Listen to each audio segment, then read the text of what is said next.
I lost a lot more than my virginity last night, by Santiago Del Mar. Getting laid is overrated anyways.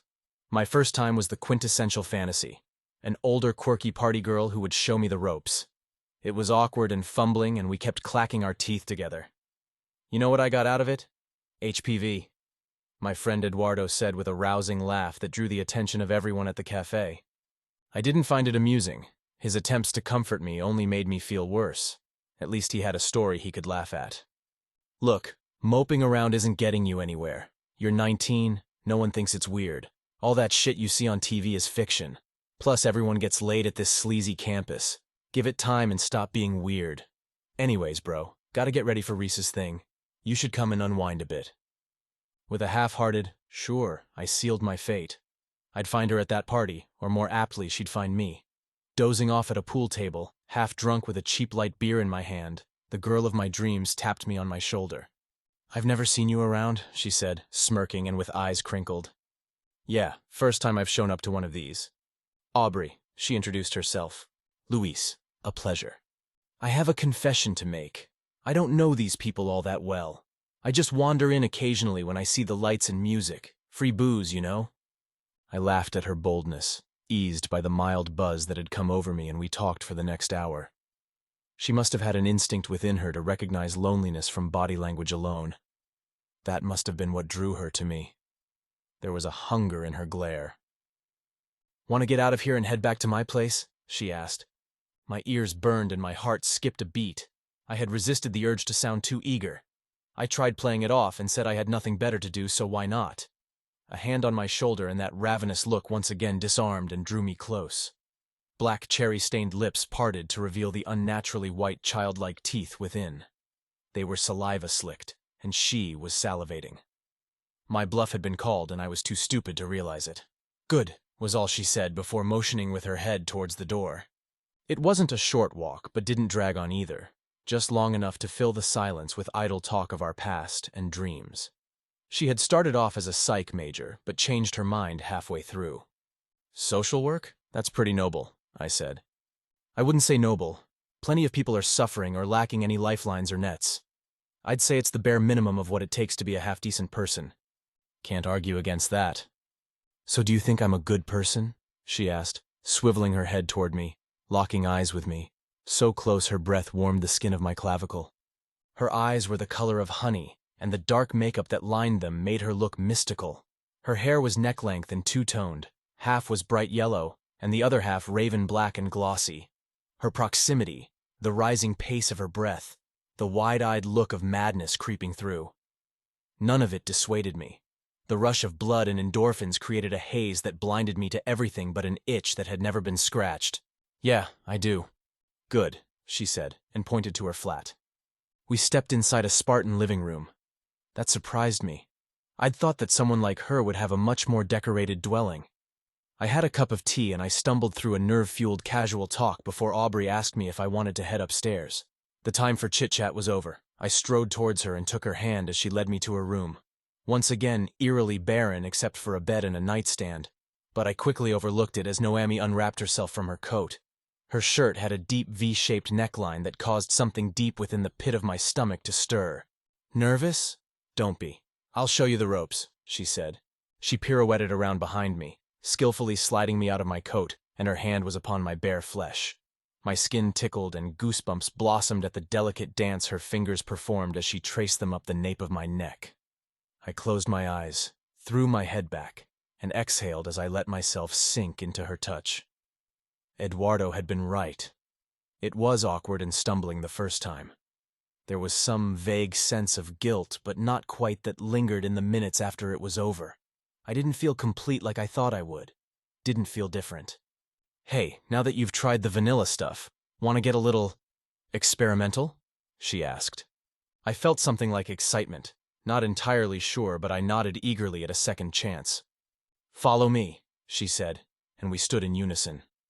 As she led me into an adjacent room, I couldn't help but notice her excited breathing. It tugged at some rising emotion once more, and as we came to a stop at the center of the empty room, she threw herself over me in an abrupt embrace. A breath hissed out of me, and I closed my eyes and reciprocated. The peace shattered as my eyes fluttered open and another breath was forced out of me so fast I couldn't even scream. Fire was in my veins, boiling my blood and hammering into every nerve ending until I crumpled into myself and fell to the ground. Aubrey was dragging me toward her closet, and I tried to stand up and fight back, but once again she pressed something against me that made my world go white and every part of me lock up in agony. When she finally pulled her taser away, I saw that she had positioned me directly in front of her closet. I have a confession to make. I lied to you. I'm not interested in you romantically or sexually. You don't interest me at all. And even if I was, I'm already taken. Speaking of which, that's why you're here, she said, flinging the closet door open.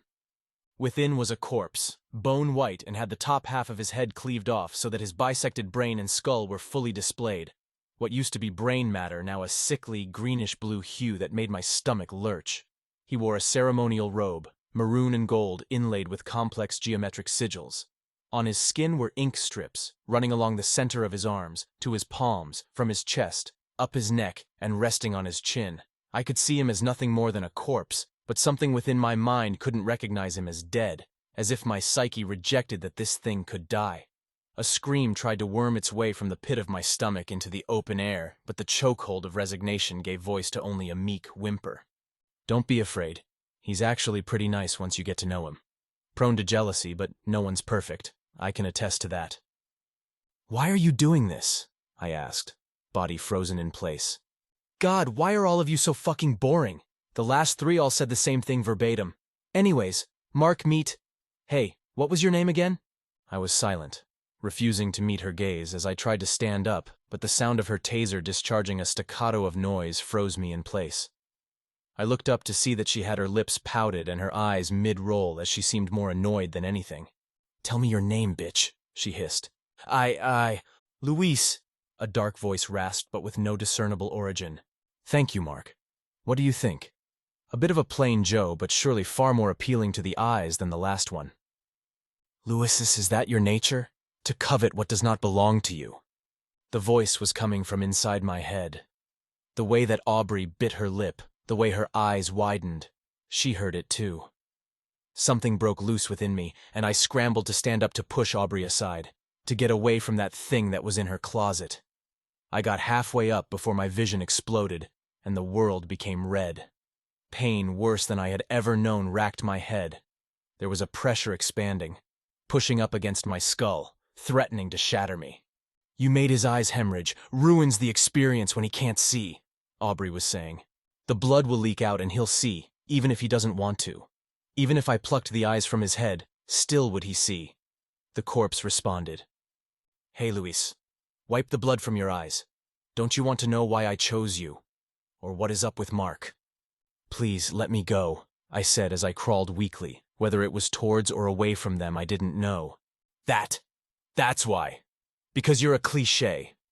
I didn't even have to try that hard, you're so fucking predictable. All of you. You reeked of desperation, but you tried to play it off like you were this deeply experienced person. Set apart from the rest because you had a variable here and there. That's the funny thing though, Luis. You're shallow.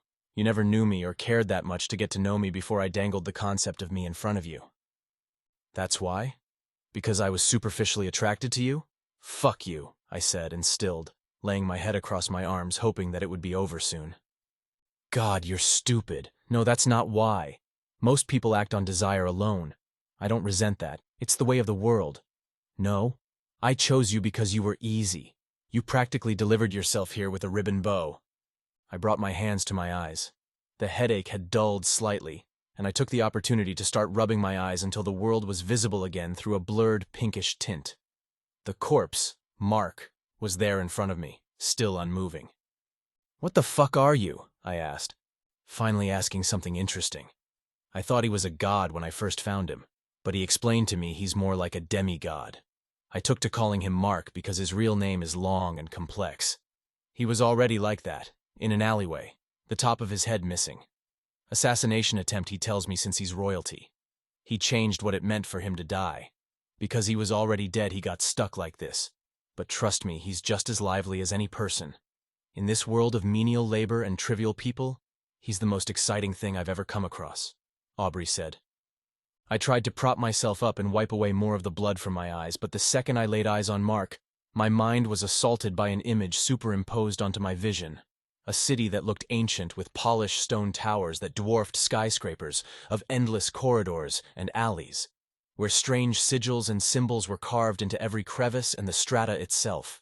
No cars, no power lines, a Babylon left to fester and grow for tens of thousands of years, buried deep in some recess of existence that had never known the human world. Yet I know that somehow it was occupied by malaligned man. It expanded in every direction, high into the sky, stone structure upon structure, until it was a cluttered mess of strange geometries and impossible architecture. I tried closing my eyes to shut it out, but the darkness it brought only made the picture intensify, and I screamed for it to stop. That's the city where Marx is from. Remarkable, isn't it? I asked him to take me there, but as things are, it's impossible. So I lavish away in the horror of the mundane that is this world. Or that was until I brought home a friend who had a bit of a crush on me and Mark burned him from the inside out. Like I said, he's prone to jealousy. I've been bringing him my dates ever since to see what he does to punish them. It's funny seeing their reactions to what he is and where he's from. And now I'm left wondering what he'll do to you, she said. I tire of your games. I have half the mind to collapse your lungs and let you drown in your own blood, Mark rasped. Half a mind because you're not as smart as you think you are, or because you're literally missing half your brain? Aubrey retorted. The sound of bones pulverizing to dust and flesh and muscle tearing to shreds resounded throughout the room. Aubrey's left arm twisted, bent, and collapsed into a mangled heap of flesh, the shock delaying her agonized scream for a moment. My ears rang at the sound of her wail, interlaced with expletives in between each gasping breath. I took the chance to pivot around and bolt out of the room, half stumbling as I launched my body up and forward out of the room.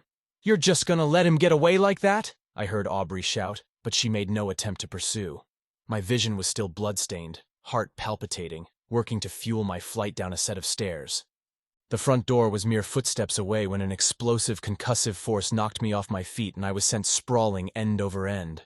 A hand was thrown towards the doorknob in one last desperate attempt, as if opening the door was all I needed to dispel this nightmare. My fingers brushed the cheap metal before the world around me melted away like wax, revealing a starry black space. He was in the center of my vision now. Mark, before his death.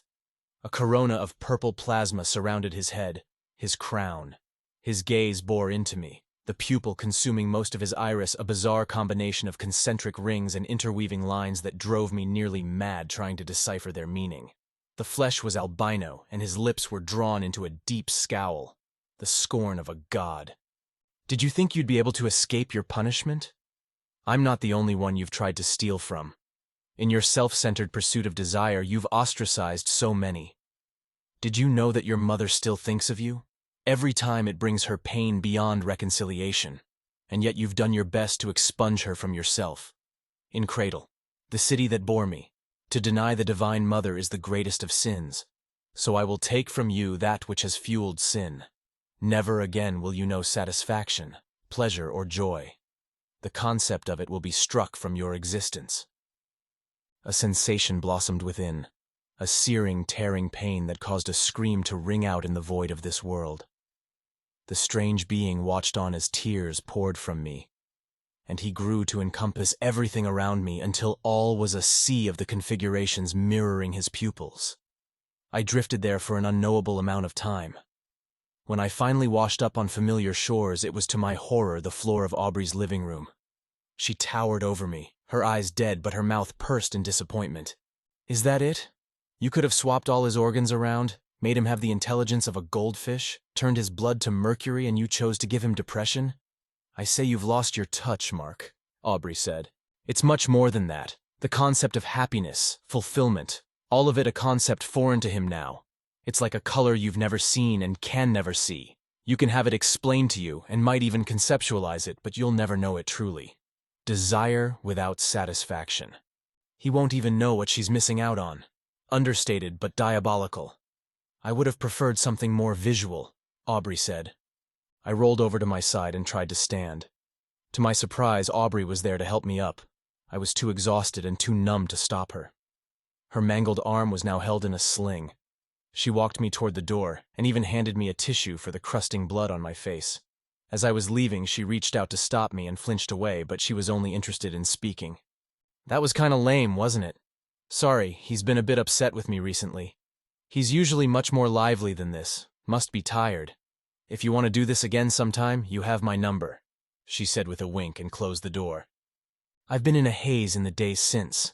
I don't feel sad or like I'm missing something, but Mark, or whatever the fuck he was, is right.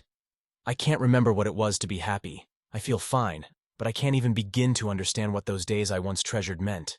They're just days now. I don't know if I have much left to lose, but curiosity pricks at my heart. I don't doubt I'll find myself in the presence of Aubrey and that thing sooner than later. The end.